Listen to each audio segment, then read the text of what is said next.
Jai Hind student, welcome to biology class. So student, in this lecture we will discuss about the DNA packaging or packaging of DNA helix. So first we will discuss about how the DNA is packed in prokaryotes. Now before starting, first it is very important to understand कि what do you understand by DNA packaging. DNA packaging होता क्या है?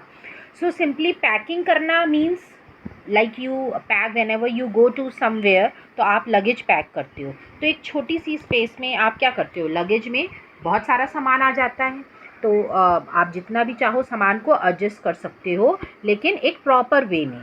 सो इसी तरह जो DNA होता है, DNA हमने देखा कि the length of the DNA it varies from organism to organism. But the thing is that कि अब ये डीएनए जो है उसकी इतनी लेंथ है, तो वो किस तरह एक न्यूक्लियस में, एक छोटा सा न्यूक्लियस होता है उसमें पैक्ड रहता है. So the DNA packing is a process of tightly packing up the DNA molecule to fit into the nucleus of the cell. तो डीएनए मॉलिक्यूल को पैक करना ताकि वो न्यूक्लियस में, एक छोटे से न्यूक्लियस में फिट हो जाए, उसी को हम बोलते हैं डीएनए पैकिंग. ओके अब ये कैसे होती है ये हम इसको हम पढ़ेंगे. Like we have studied about the Watson and Crick model हमने पढ़ा था. उसमें हमने क्या पढ़ा था, जो बेस पेयर्स होते हैं उनके बीच में डिस्टेंस क्या होता है, 0.34 nanometre. Okay and if the length of DNA double helix की अगर हम बात करें in a typical mammalian cell is calculated. अगर हम एक टिपिकल मैमेलियन सेल या हम कह सकते हैं किसी ह्यूमन में अगर हम एक डीएनए की लेंथ देखें तो वो क्या होगी, that is your number of base pairs multiplied by distance between two consecutive base pairs that we have already studied. ठीक है, जब हम लेंथ ऑफ डीएनए की बात कर रहे थे तो ये होता है. इस तरह आप किसी भी आप डीएनए की लेंथ निकाल सकते हो. Now in case of human being अगर हम बात करें, एज यू ऑल नो कि अगर हम डिस्टेंस बात करें by multiplying the total number of base pair with distance between two consecutive base pair, तो अगर हम इसको मल्टीप्लाई करते हैं तो जो हमें आंसर मिलेगा it is about 6.6 into 10 to the power 9 base pair into 0.34 into 10 to the power 9 metre per base pair. Now अगर हम इस डाटा को मल्टीप्लाई करें, okay so then you will come to know कि जो लेंथ होती है डीएनए की it is approximately 2.2 metre. So now you can yourself think कि 2.2 मीटर की लेंथ है डीएनए की in case of human beings. So it is far greater than the dimension of a typical nucleus. अगर हम typical nucleus की बात करें तो उसके डायमेंशन से ये कहीं बहुत ज़्यादा होती है. Now the question is how such a long polymer is packed in a cell.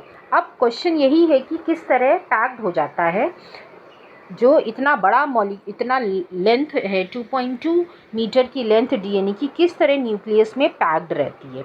Okay now this is एक फिगर है ये जो कि आप देख रहे हो. टिपिकल हम यहाँ प्रोकैरियोट की नहीं बात कर रहे हैं, जनरल ये समझाने के लिए कि कोई सेल है. Okay it can be any cell, prokaryotic भी हो सकता है, यूकैरियोटिक भी हो सकता है.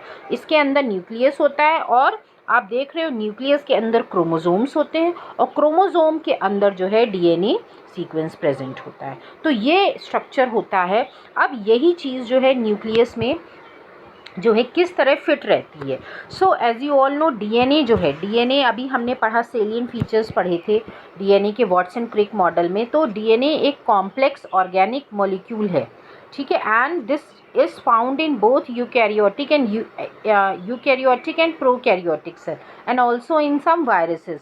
Now this is the genetic material as you all know जो कि पास होता है एक जनरेशन से दूसरे जनरेशन में, एंड इसी के थ्रू जो भी आपके कैरेक्टर्स होते हैं वो भी पास होते हैं.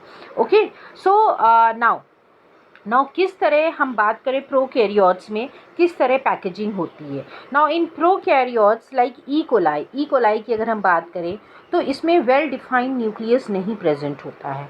इन जनरल भी अगर हम प्रो माने होता है प्रिमिटिव, ओके, कैरियन मीन्स होता है न्यूक्लियस। सो प्रोकैरियोट्स जो वर्ड है इसका मतलब ही है the organism having primitive nucleus, बिल्कुल प्रिमिटिव टाइप का न्यूक्लियस होता है। अब ई कोलाई में जो डीएनए की लेंथ होती है दैट इज़ अबाउट 1.36 मिलीमीटर, ठीक है, मिलीमीटर होती है। अब इसकी पैकिंग करनी होती है। सो प्रोकैरियोट्स में जो है as in E coli they do not have a well defined nucleus. तो इसमें क्या होता है, जो डीएनए पर डीएनए तो प्रेजेंट होता है, DNA is the genetic material. तो डीएनए जो है इसमें जो है स्कैटर्ड नहीं रहेगा पूरे सेल के थ्रू, पूरे सेल में स्कैटर्ड नहीं होता है, बल्कि एक किसी प्लेस पे होता है। हाँ, it will not be well defined. Well defined का यहाँ मतलब क्या है कि उसके न्यूक्लियर मेम्ब्रेन नहीं होगी, न्यूक्लियोलस नहीं होगा। Okay, so it will not be well defined, पर वो स्कैटर्ड भी नहीं होगा, वो फैला भी नहीं होगा पूरे सेल में, वो साइटोप्लाज्म में ही किसी एक एरिया में पड़ा होगा। अब डीएनए जो है that is a negatively charge, ये आपको याद रखना है। डीएनए एसिडिक मॉलिक्यूल है और ये नेगेटिवली चार्ज होता है। किस वजह से? Due to the phosphate group. जो इसमें फॉस्फेट ग्रुप होता है वो इसको इलेक्ट्रोनेगेटिव बनाता है।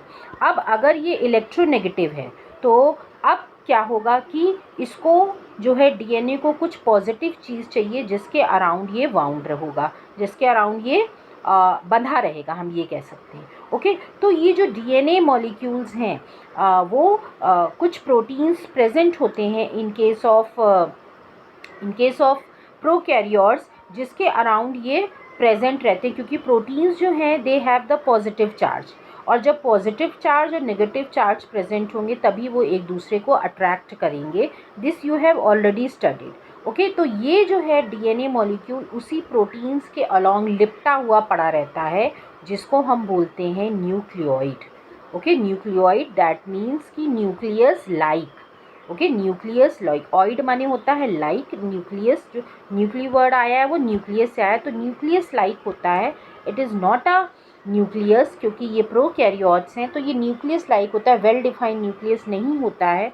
और ये क्योंकि इसको हम प्रोटीन्स जो होते हैं इनको हम हिस्टोन प्रोटीन्स भी नहीं कहेंगे। ओके, क्योंकि हिस्टोन प्रोटीन्स यूकैरियोट्स में पाए जाते हैं और प्रोकैरियोट में वो नहीं but they are the proteins ही होंगे और पॉजिटिवली चार्ज होंगे, जिनके around negatively charge DNA molecule जो है पूरा लिपटा रहेगा, और उसी को हम बोलते हैं prokaryotes. So this is how the nucleus this is how the DNA is present in prokaryotes. Okay, so I hope this much is clear to you all. Now next lecture में हम पढ़ेंगे packaging in eukaryotes, how the DNA is packed in eukaryotes. Thank you students.